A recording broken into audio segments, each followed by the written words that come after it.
Evening, everybody. Welcome to another episode. I wanted to quickly talk about E3 and how Microsoft is literally floor mopping with the entire industry. Before we get started, I want to thank everyone again for checking out these episodes.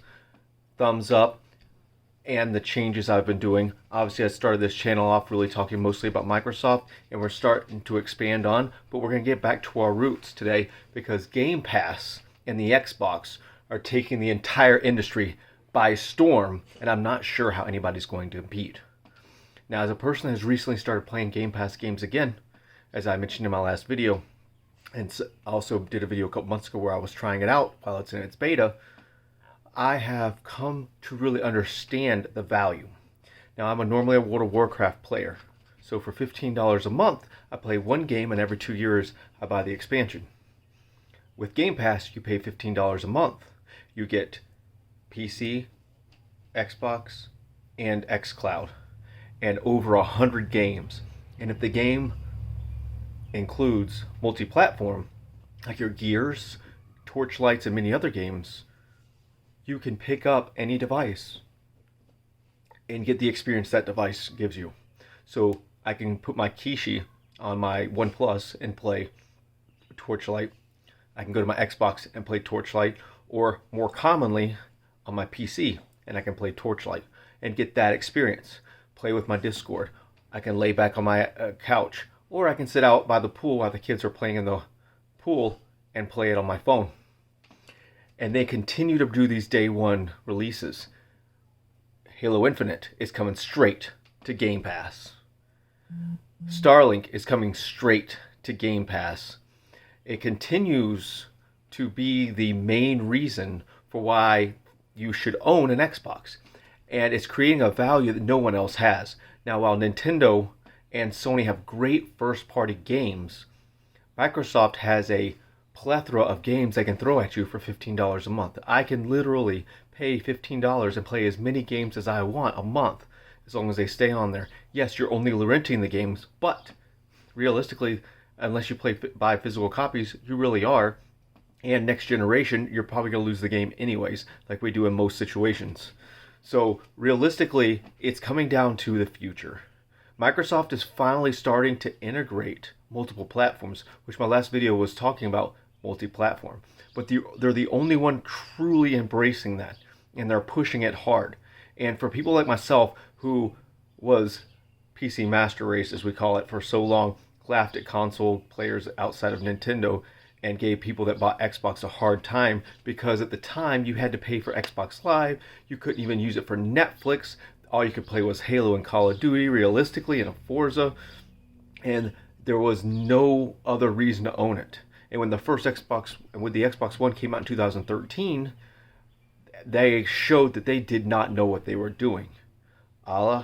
Here it comes in Phil Spencer, and he flips the entire thing upside down. And on top of that, this is also Microsoft's fight against Linux and Apple to show that the domination of the Windows operating system, integrating all three platforms together, because at the end of the day, Windows is the world standard. And when you can integrate all of these things together, it makes everything better. And as a person that does not really like to play single-player games or play games by myself, multi-platform and Game Pass Ultimate is a big thing in my eyes, and it's what I want to see every platform start to offer. If you look at Game Pass, you can also play certain games from Game Pass and be seen on your Switch. I logged on to Xbox earlier, and I was seeing people play on their Switch. Okay? My Xbox. I saw them on their Switch playing things like Ori or Shovel Knight. Right? This is expanding. I can see people playing Xbox, whether they're on PC, whether on their phone, whether they're on a Switch, or on their actual Xbox. And soon, if you're not already doing it, you'll be sideloading these programs onto your television, and you won't even buy an Xbox. And obviously right now that is to get people, they can't get enough devices out to people, so now they're trying to push xCloud harder and harder. What this shortage did was just push us forward to where we were going to be in the next 2 generations anyways, to using our mobile devices or just using an NVIDIA Shield, which is what I recommend, putting Game Pass, GeForce Now, Stadia, whatever platforms you're using at the time, which you can bounce between based off what you want to do and what you want to play, and playing it one television and a controller, and it being an all-in-one encompassing. Instead of paying $600, $700, $800 every couple years for a console, the latest and greatest version of that console, you can xCloud it, or you can GeForce Now, or as other things, you can Steam Link or whatever you choose to do. And Game Pass is what's pushing this forward. With the Razer Kishi, which I just recently purchased, which I should have in my hand right now if I was going to do this video. Maybe I'll do just a separate video on what I think about the Razer Kishi. I plug that in, get the cheaper version, it's the same thing. And I literally USB-C into my OnePlus, what I'm recording on right now, and I just start playing Outriders. I can start playing Torchlight. I can start playing Elder Scrolls Online, which needs to go multi-platform as well. I don't know what Sony and Nintendo are going to plan to do outside of obviously continuing to launch big blockbuster exclusive titles. But without those, or when those devices games aren't available, from now till Metroid Prime comes out, from now till the next Sony game comes out, people are going to can get Game Pass on their PC, on their Xbox, or have neither one, sideload on to their Sony television, or put the app on their Android phone and not need any of them, and literally just plug a Kishi in and go.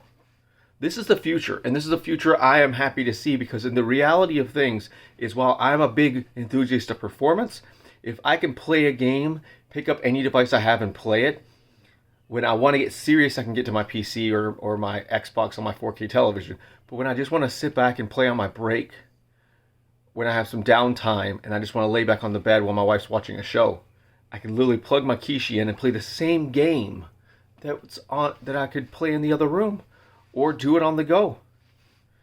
This is big, everyone, and it's the future. And if Nintendo and Sony don't get going, Xbox is going to take over the entire market, even from Nintendo.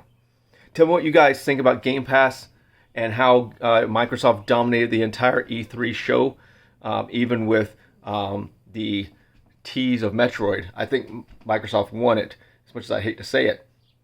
I think they won it. Tell me what you think. What do you want to see?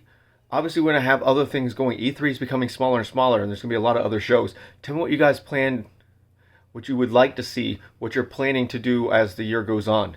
Are you getting Game Pass, or you can continue to buy titles one by one? Thanks again. Have a good one.